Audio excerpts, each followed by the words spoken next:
رب کریم کا بے پناہ فضل و کرم ہے۔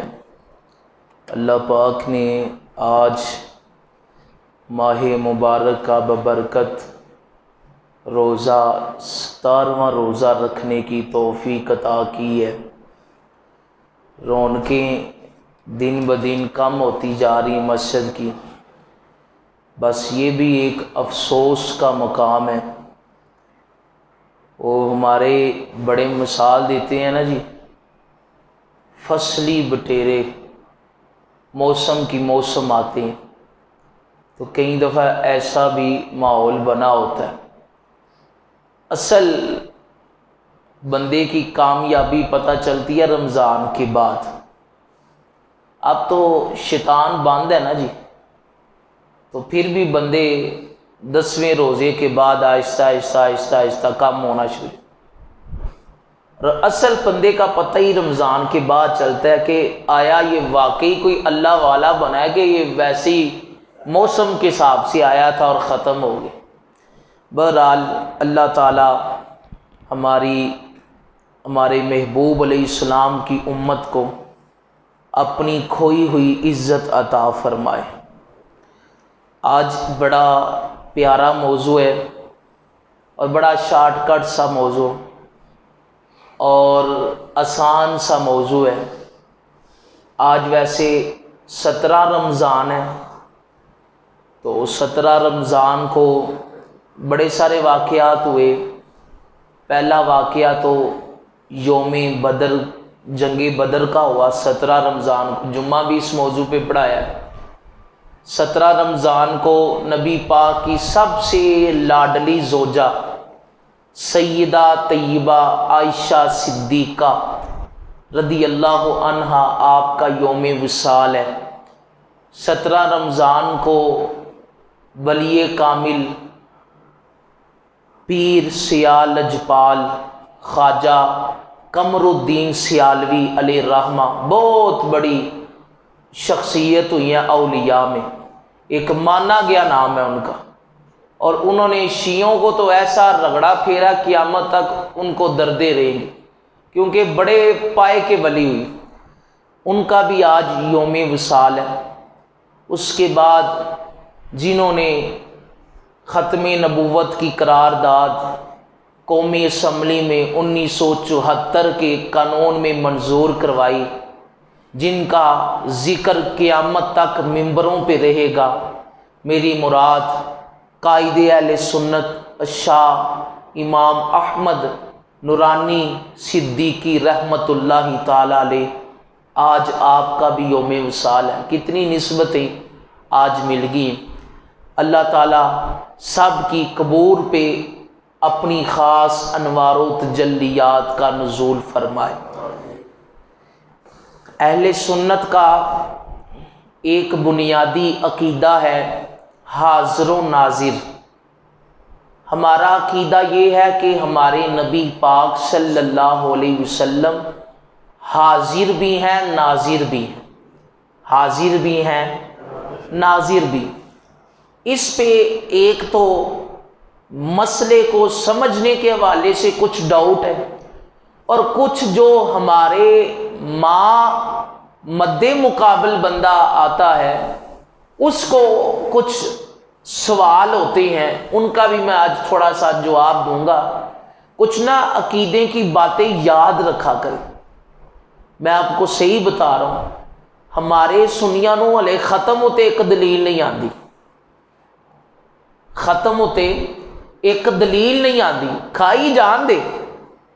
تو کچھ باتیں اپنے ذہن میں عقیدے کے لحاظ سے اور ضروریات زندگی کے مسئلے، نماز، غسل، روزہ اور زکوٰۃ اور نکاح اور طلاق، یہ بنیادی چیزیں اپنے ذہن میں یاد رکھا کرے۔ ہمارے ہاں کوئی بندہ مسئلہ پوچھ رہے نا غیروں کا، ختم ہوتے مینوں قرآن دی آیت سنا، اجی پجیاں نہ قاری صاحب ختم قرآن چ وہا، تو خود بھی کچھ نہ کچھ ذہن میں رکھیں کہ ختم کوئی نجائز چیز نہیں، اس پہ پڑھا ہی قرآن جاتا ہے، اور اللہ کے نے اپنے